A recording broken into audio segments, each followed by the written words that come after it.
아레스님이 나스닥이 조금만 떨어져도 이제 불편한 이유는 도대체 뭐냐 하면 다수가 옳다고 생각하기 때문입니다. 가격이 떨어지면 되게 불편한 거는 그런 이유 때문이죠. 그 다수가 옳다는 생각을 하기 때문에 우리가 계속 이제 프라이스를 보고 그것들 때문에 전전긍긍하게 되는 거예요. 세 번째는 이제 전문가는 옳다는 생각이 있는데, 이 전문가는 옳다는 생각부터가 좀 재밌는 거죠. 첫 번째, 저는 제가 생각할 때 이 세 가지 중에서 뭐를 일단 먼저 버려야 되는가 하면 얘부터 먼저 버려야 됩니다. 다수도 옳다. 이 생각을 버려야 돼요. 자본주의가 있고 이제 우리가 생각하는 이제 정치 경제가 있는데, 정치는 민주주의가 현재까지 스틸 보스, 현재 제일 나은 거죠. 그 다음 경제 시스템에서는 자본주의가 제일 보스인데, 자본주의는 결코 페어하진 않습니다. 왜 페어하지 않냐면 자본주의는 그거죠.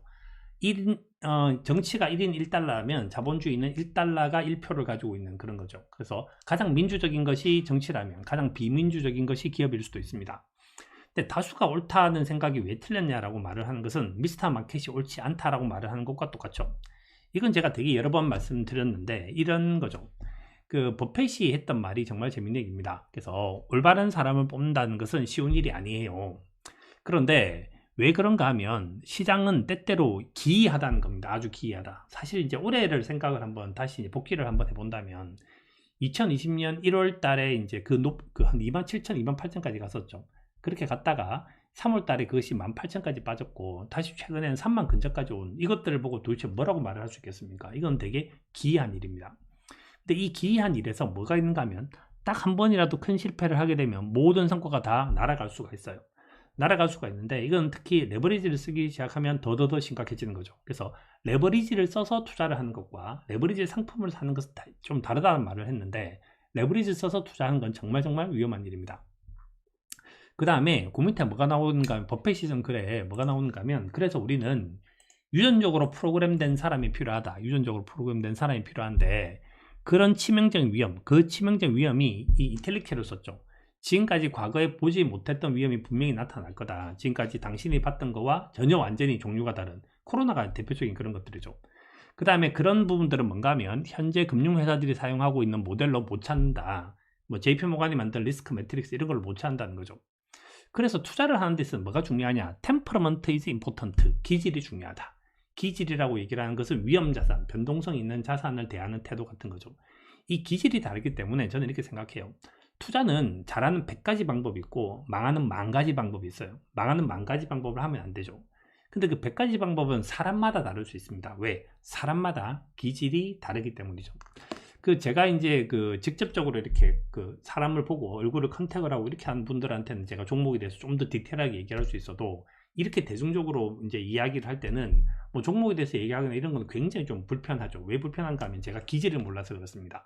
그래서 제가 이제 책에는 그럼에도 불구하고 이제 책을 쓸 수밖에 없었던 것은, 그러니까 저위험은 어떻고 고위험은 어떻다. 그래서 그걸 뭘로 나눴는가 하면 변동성이라고 하는 걸 나눴어요. 베타로 나눴다는 거죠. 그래서 템퍼러먼트라고 하는 건 다 사람마다 다르고 경험이 다 다르고, 그리고 이거는 시간이 지나면 또 이제 기질이 좀 바뀌기도 합니다. 그래서 템퍼러먼트가 중요하다. 굉장히 어려운 말을 써놨죠. Independent thinking, 독립적으로 사고를 해야 된다. 독립적으로 사고를 해야 된다 말은 뭔가 하면 시장이 틀릴 수 있기 때문에 독립적으로 사고를 하는 것이 중요하다는 거예요. 그래서 제가 며칠 전에 이제 모 증권사 지점장 분이랑 이제 술을 한잔 마시면서 그런 얘기를 했습니다. 우리나라 사람들이 투자를 못하는 이유가 뭐냐. 그래서 제가 그런 얘기를 한 적이 있었어요. 우리는 민족 중에 역사적 사명을 띠고 이 땅에 태어났다. 이게 뭔가 하면 우리는 민족 중에 역사적 사명을 띠고 이 땅에 태어났는데, 내가 태어난 것도 아니고 우리가 민족 중흥을 하기 위해서 태어났다는 겁니다. 그래서 그런 생각을 갖고 있다 보니까 계속적으로 드는 생각은 뭔가 하면 나보다 우리가 더 중요하다는 생각을 하는 거죠. 그러니까 항상 다수가 옳다는 생각을 갖고 있다는 거예요. 다수가 옳다는 생각을 갖고 있으니까 이것이 되게 위험한데, 제가 이제 이 책에는 그런 얘기를 한 적이 있었습니다. 어떤 얘기를 한 적이 있었는가 하면, 제가 이제 어느 이제 사무실에서 근무를 하던 당시에 되게 재밌었던 것이 그거죠. 점심을 먹으려고 이렇게 엘리베이터를 딱 타고 있는데, 엘리베이터 탄 어떤 사람이 이야기를 합니다. 땡땡아, 오늘 그 주식 왜 오르니? 이렇게 얘기를 해요. 그럼 뭐라고 답변하는가 하면, 글쎄요, 우리가 모르는 뭔가가 있겠죠. 그럼 너 어떻게 했니? 일단 한번 사봤어요. 이렇게 얘기를 해요. 또 그 다음에 뭔 얘기를 하는가 하면, 야 근데 그 다음날 딱 되니까 야 오늘 그 주식 왜 빠지니? 이렇게 얘기를 해요. 그럼 또 뭐라 그러겠습니까? 글쎄요, 우리가 모르는 뭔가가 있겠죠. 이렇게 얘기를 해요. 그럼 너 어떻게 했니? 그래서 일단 팔아봤어요. 항상 단어는 일단입니다. 일단 사봤고 일단 팔아봤죠. 왜 그런가 하면 독립적으로 사고를 하지 않아서 그렇습니다. 독립적으로. 그래서 내가 나를 믿는 것이 아니라 항상 내가 남을 믿는다라는 거죠. 내가 남을 믿는다. 이것이 굉장히 위험한 행위다. 그래서 미스터 마켓에 대한 얘기도 하고 하지만 다수는 옳다는 생각을 버릴 용기가 필요해요. 투자를 잘하기 위해서는 뭐가 필요한가 하면 다수는 옳다는 생각을 버릴 필요가 있습니다.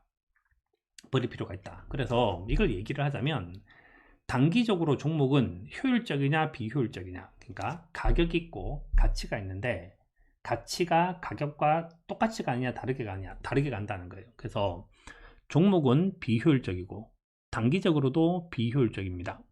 근데 종목이 장기로 가게 되면 효율로 바뀌기 시작해요. 효율로 바뀐다는 말은 뭔가 하면 가치와 가격이 같이 간다는 거죠. 포트폴리오도 단기적으로, 포트폴리오는 효율적으로 가죠. 그래서 뭐가 있는가 하면 장기 포트폴리오는 효율적으로 갑니다.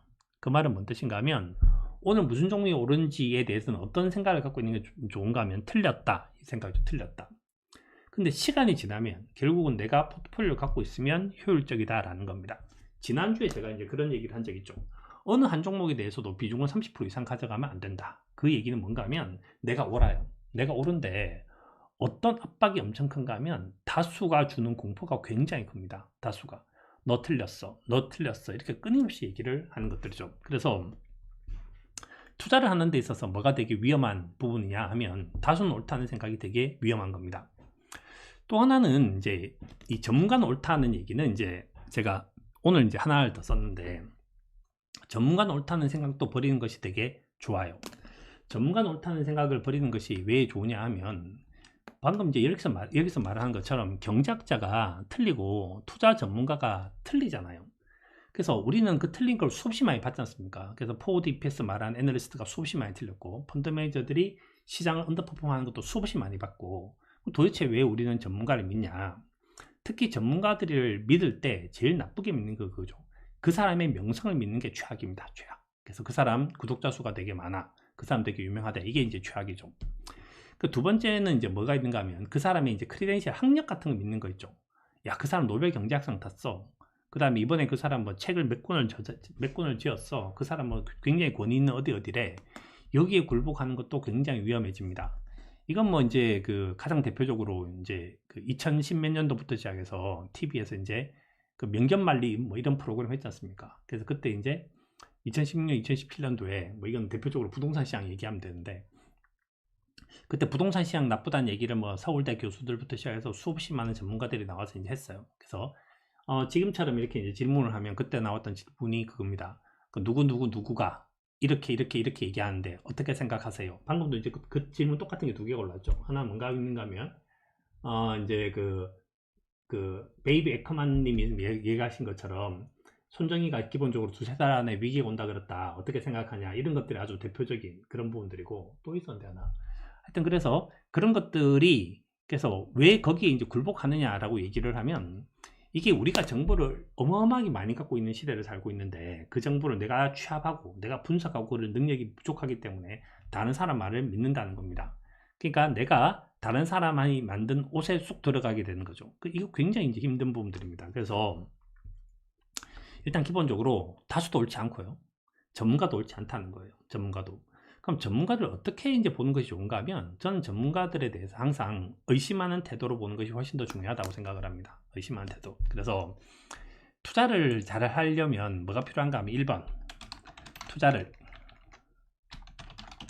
잘하는 방법은 이게 이제 남이 만든 집을 부술 용기가 필요해요. 그 다음에 내가 만들 집을 짓는 의지가 필요합니다. 난 뭘 하겠다, 이런 의지가 필요한 거죠. 이렇게 되면 투자를 잘할 방법이 좀 생기기 시작해요. 여기서 말하는 1번, 2번을 굉장히 어렵게 생각하지 말고 좀 쉽게 생각하는 방법은 뭔가 하면 모자이크를 하는 것이 제일 좋은 방법이라고 생각해요. 무엇에든 무슨 아이디어를 가져오고 무엇에든 무슨 아이디어를 가져오죠. 자, 버핏이 아주 대표적인 사람인데, 버핏은 자기가 만든 모델이 단 하나도 없습니다. 그렇지만 그 사람은 그레이엄의 모델을 가져왔고 그 다음에 피셔의 모델을 가져왔죠. 여기다가 이제 뭐 붙였는가 하면 뭐 에드가 스미스 이런 사람도 있고 뭐 수없이 많은 사람들이 존재해요. 여기다 뭐 이제 같이 하는 그 그러니까 먼거 아이디어도 받고 그 다음에 케인즈 아이디어도 받고 이런 것들 다 했기 때문에 성공을 했다는 거죠. 그래서 나한테 맞는 스타일에 있는 사람들 중에서 사실이라고 생각하는 자료들을 모으자.